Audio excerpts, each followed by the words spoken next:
You described that your nationality is now tied to a country relying upon RU 486 for 1/3 of its abortions. Our country is facing a tremendous political crisis right now. I'm sure you're aware. I've heard. This land may be the land which is requiring all of its citizens to provide the funds for national access to abortion. Persuasion may fail us. I wonder how you might comment. We need the comments of wise men. What would you endorse as a legitimate form of protest should this become the law of our land? I'm not enough of a lawyer to be sure of what I am going to say, but Martin will correct me. My impression is that the signature by United States of the Convention Against Chemical Warfare could be used to demonstrate that it is unconstitutional for America to use chemical warfare against its own population. And there is no doubt that statistically speaking and biologically speaking, using the RU is really chemical warfare against citizens of this country.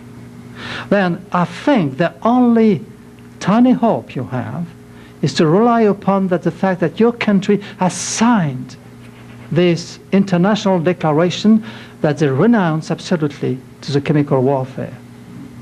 Now, never speak about RU as an abortifacient. Speak about an anti-human pesticide. Is what it is. That it considers that tiny human beings are pests. And it wants to kill those tiny pests. And that you refuse, that your country becomes the leader of chemical warfare. Maybe it's not a good idea, but at least you can try it. Well, if I can be permitted to follow up, I think that one who captures the vocabulary can often capture the victory, and that phrase is very potent. But many of these abortions will not be obtained through the use of RU-46, but through more... No.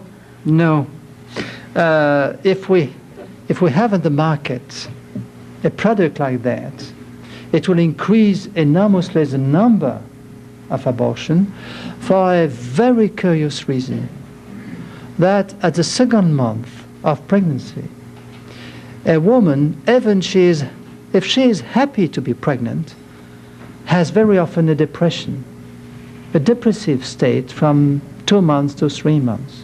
It's very frequent. Now, if at that moment the man is not nice, if she has those pills on the bedroom, during the night maybe she will swallow them, and the next morning she will cry because the baby has been killed.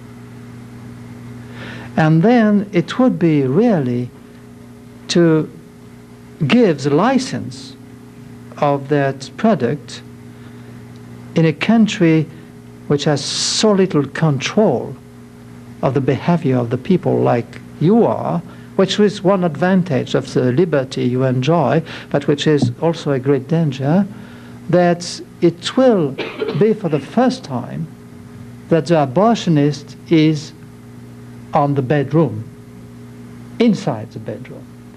And then the number of babies who would be killed would be enormous, and they would not be known statistically.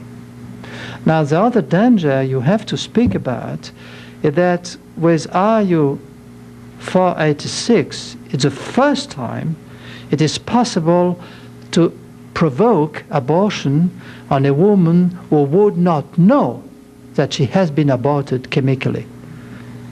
She has just to have a headache, and you give her those pills.